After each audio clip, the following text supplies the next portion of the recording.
Bonjour à toutes et tous, j'espère que vous allez bien. Très heureux de vous retrouver pour cette nouvelle vidéo dédiée et consacrée aux actions américaines pour Free Stocks. Alors, on va commencer aujourd'hui. Alors, je vous ai mis là les noms parce que peut-être que vous les verrez mieux comme ça. Des fois, je les prononce un petit peu vite. Donc, je vous ai mis là les noms. Donc, AMAT, Applied Materials. Donc, ça sera plus facile pour suivre des fois. Allez, donc, nous avons une action qui est en hausse, comme beaucoup d'actions depuis maintenant plusieurs mois, hein, avec des points bas qui ont été faits en octobre. Donc, ça va faire 6 mois qu'on est sur des jolis rallyes et on a quelques hésitations sur des actions.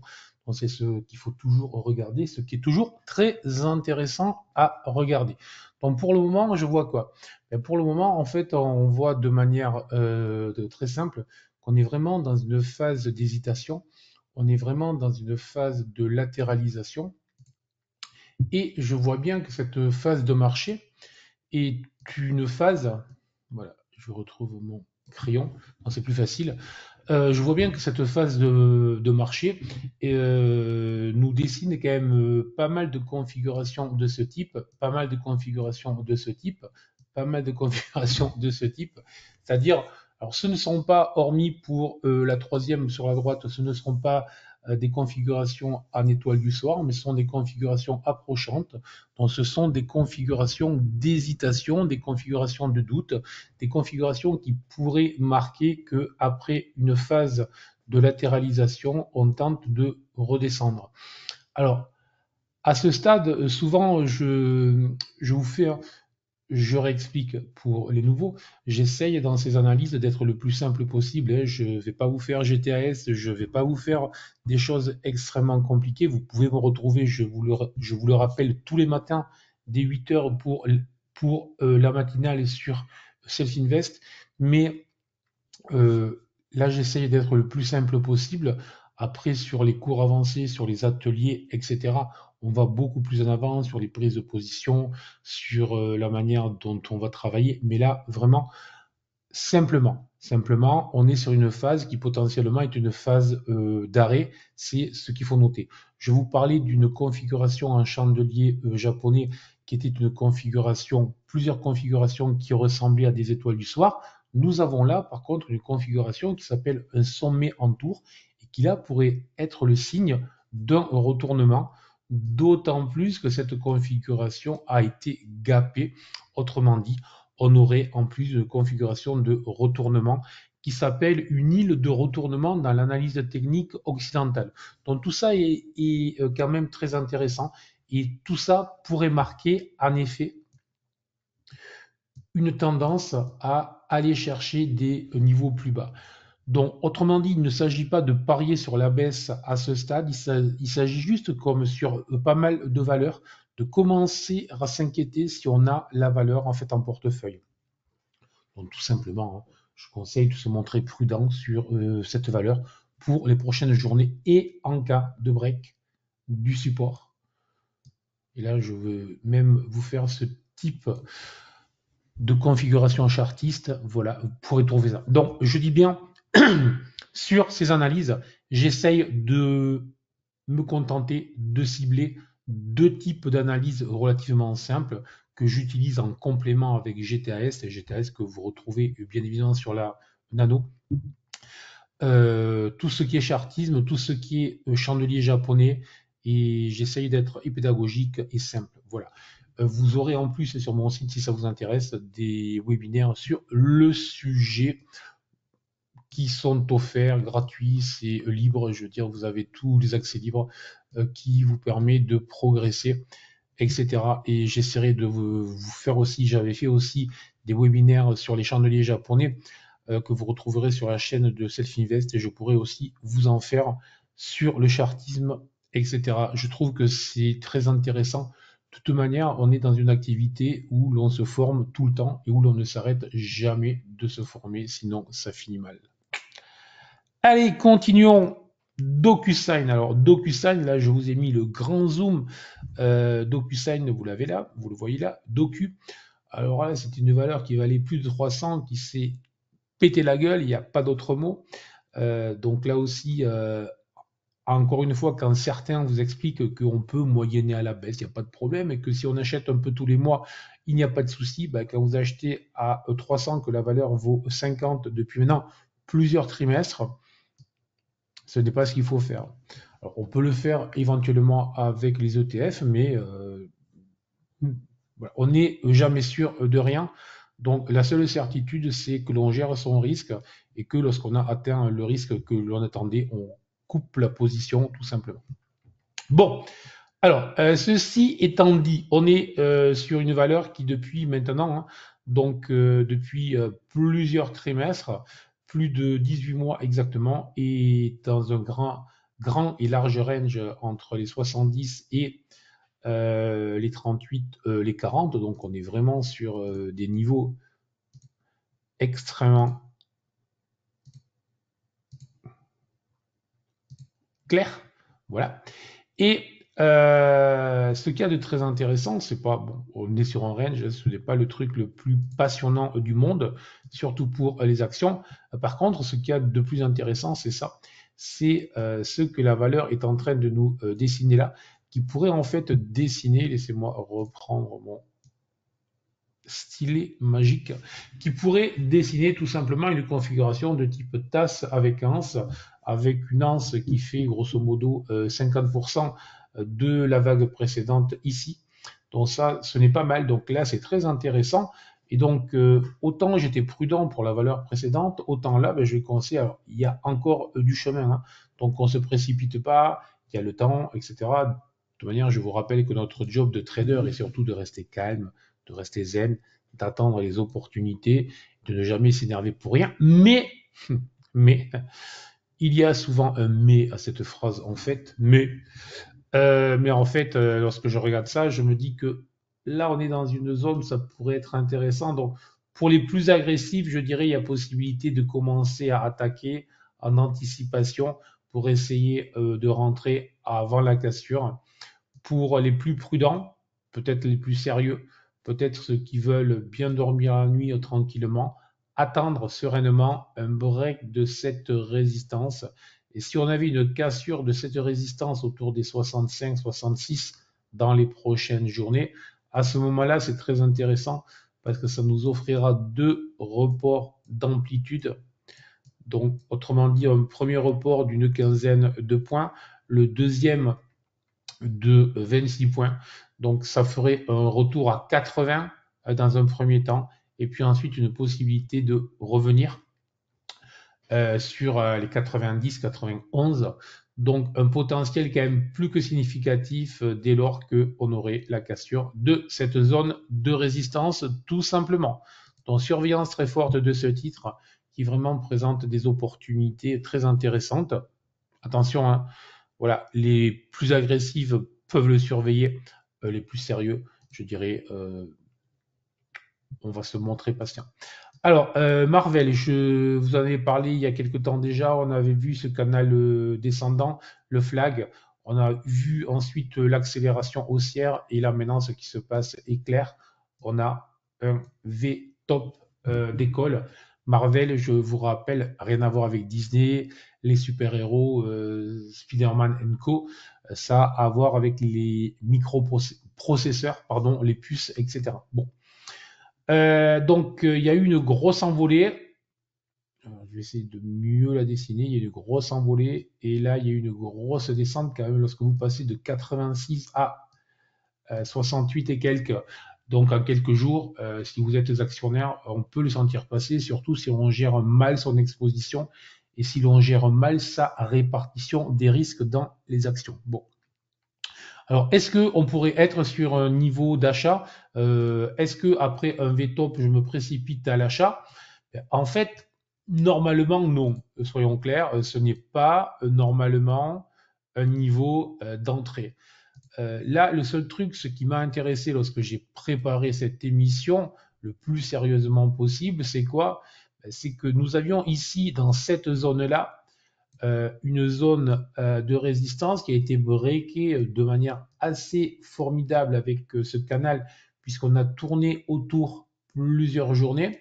Et lorsqu'on a pété, en fait, Pour le moment, on est effectivement dans une configuration de VTOP qui pourrait préfigurer un retournement et donc à ce moment-là, peut-être aller voir vraiment des bas beaucoup plus bas. Mais à ce stade, euh, notamment sur les actions, toujours privilégier la dynamique précédente. Et la dynamique précédente plaiderait plutôt peut-être pour un arrêt sur ce niveau-là. Donc, et on voit très bien souvent des actions arriver comme des boulets sur des zones et tenir, rebondir. Voilà. Donc, tout simplement, je conseille de surveiller. Alors, vu la config, VTOP, c'est ça, hein, pour ceux qui ne connaissent pas. Je le redessine une autre fois. VTOP, une configuration classique de retournement. Vu la config, vu la rapidité, avec en plus quelque chose qui ressemble à 3 corbeaux en chandelier japonais, on va quand même très très vite là. C'est très très très violent.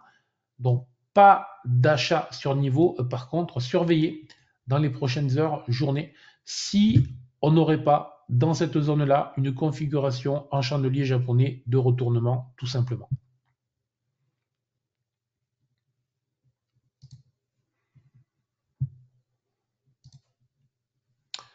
Allez, on va continuer avec Palo Alto. Alors Palo Alto, là aussi, c'est un des grands gagnants, une des grosses thématiques autour de l'intelligence artificielle. Palo Alto, c'est tout ce qui a trait à la sécurité, à la cybersécurité.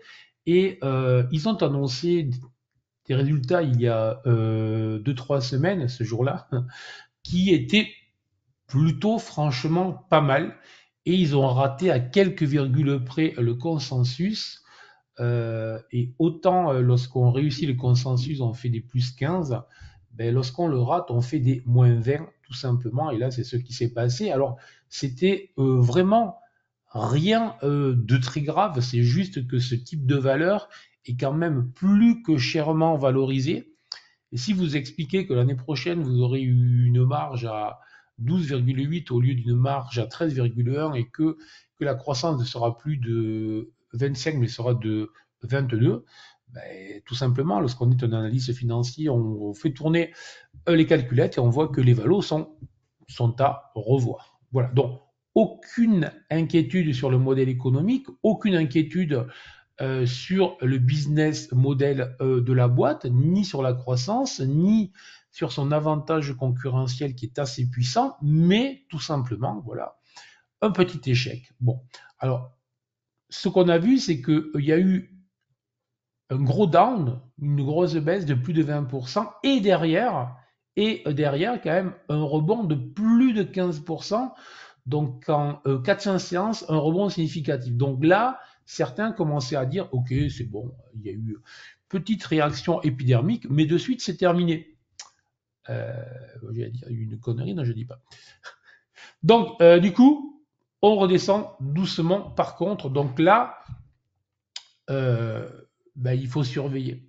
Il faut surveiller ce qui va se passer sur les niveaux actuels. Si jamais on retestait les bas, donc si on repassait sous les 260, franchement, ça serait plutôt négatif, plutôt pas bon, parce qu'il faut pas. Parce qu'il faut pas.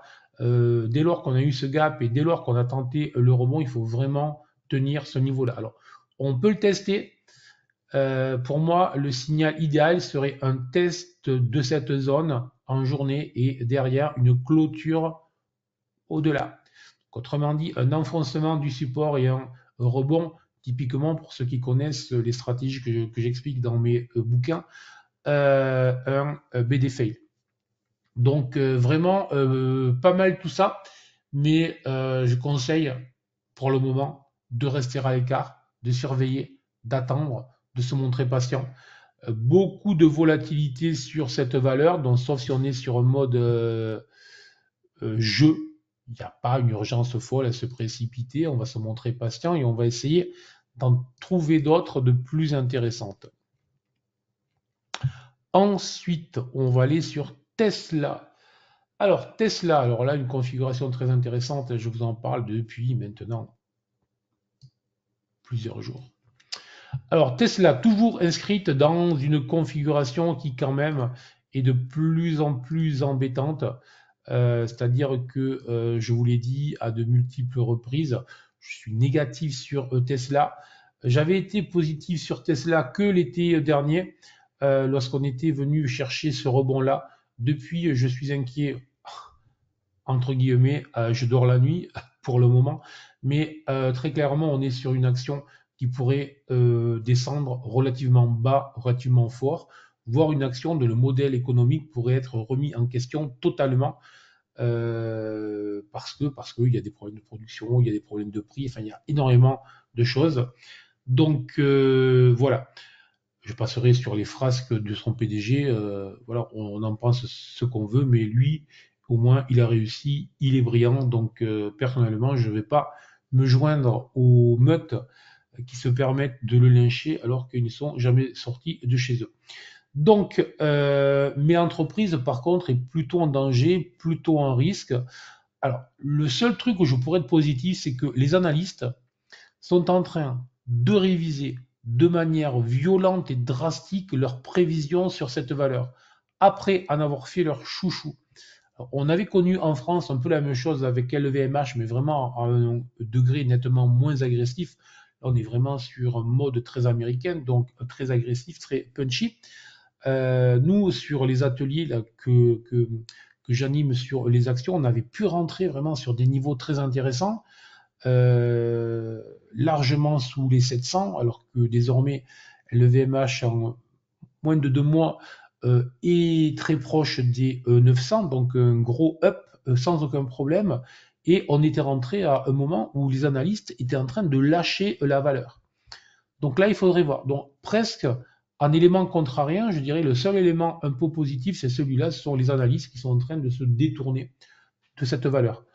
Sinon, hélas, sur le plan technique, hein, et tant que la valeur ne repassera pas les 200, les 210 baissiers, avec des potentiels qui pourraient être quand même plus que significatifs, hein, puisqu'on pourrait aller quand même sans problème sur les 120, 130. Donc encore des baisses de 15 à 20% sans aucun problème sur cette valeur. Dans tous les cas, à ce stade et pour le moment, je ne l'achète pas. Il me faudrait vraiment des arguments beaucoup plus puissants pour me montrer racheteur. Au-delà des 210, je repasse à l'achat, plus que probablement. Mais tant que ça baisse, je ne vais pas aller jouer le plus malin. Ça ne sert à rien. Alors maintenant, Zoom vidéo. Je vais vous le mettre là, comme ça vous avez le nom. Zoom vidéo. Zoom. Alors, Zoom, là aussi, hein, une des vedettes, alors là aussi, ça s'enflammait durant le Covid, ça valait je ne sais plus combien de centaines de milliards, et ça a perdu 95% de sa valeur, 95% de sa valeur, et depuis, ça ne fait plus rien. Maintenant, lorsqu'on aime les trading range et lorsqu'on aime acheter les supports, ben, on a une valeur qui fait quand même une vingtaine de pourcents, un petit peu plus de volatilité. Donc il y a tout quoi s'amuser. Elle vient de taper un support là, donc il faudrait voir. Alors moi, je ne vais pas essayer de jouer, je vais juste jouer à ça, parce que ça m'intéresse. Donc on est sur une valeur qui est inscrite dans un grand triangle depuis donc maintenant plus de 6 mois, tout simplement. Hein. L'idée, ça va être de surveiller vers le haut ou vers le bas. Ce qui va se passer, vraiment, c'est le basique.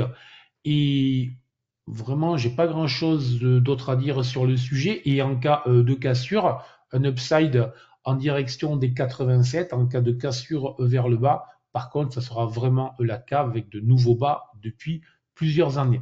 Par contre, là aussi, comme avec la première action, donc Ahmad, donc, avec la deuxième DocuSign, je vous parlais, vous avez vu, des actions peuvent perdre 90% de leur valeur. Donc, ne restez pas assis sur les positions lorsqu'elles perdent. Là aussi, beaucoup trop de fausses rumeurs tournent sur les réseaux sociaux et sur je ne sais quoi. Derrière, vous vous faites rétamer et ce n'est pas bien de perdre en bourse parce qu'on ne gère pas son risque. Allez, on continue. Encore une. Aujourd'hui, j'en ai fait 8 ou 9, je crois. J'en ai trouvé qui sont intéressantes. Donc, on continue. J'en ai fait un peu plus que d'habitude. J'espère que ça vous intéressera. Alors, Booking. Alors, Booking, bon, je pense que tout le monde connaît. Ils sont cotés à New York aussi, mais ils sont évidemment localisés aux Pays-Bas. C'est un des leaders dans le tourisme pour les réservations. Là aussi, alors, ce qui m'intéresse, et là aussi, lorsque j'ai fait les recherches pour cette émission, ce qui m'a intéressé, c'est vraiment cette configuration extrêmement rare, très, très rare. C'est-à-dire que j'ai un signal d'achat avec un gap up, avec un chandelier très sympa qui break vraiment les derniers hauts dans un canal haussier très propre. Et donc, il y avait. Et par contre, le lendemain, si mon truc veut bien s'effacer, efface-toi, voilà, merci. Le lendemain, l'exact opposé, avec un gap down et une clôture proche des bas, mon tout formant bien évidemment, deux fenêtres sur un chandelier de retournement. Donc c'est bien une île de retournement que j'ai là, et comme son nom l'indique, alors, je ne connais pas la suite, je ne connais jamais la suite, mais ce que je sais, c'est que tant que on ne reverra pas les derniers hauts, tant que cette zone-là ne sera pas revue,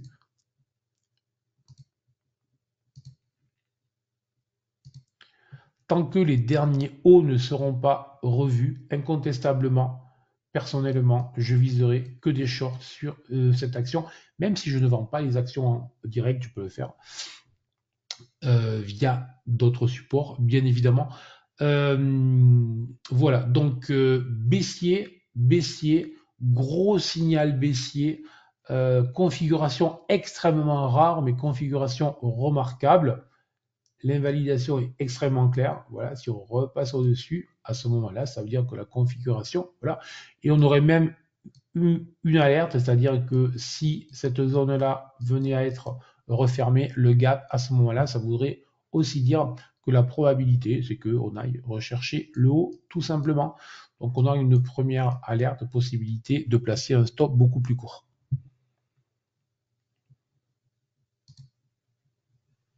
Allez, et on finira avec une action que l'on a déjà vue, mais qui continue à se montrer très intéressante.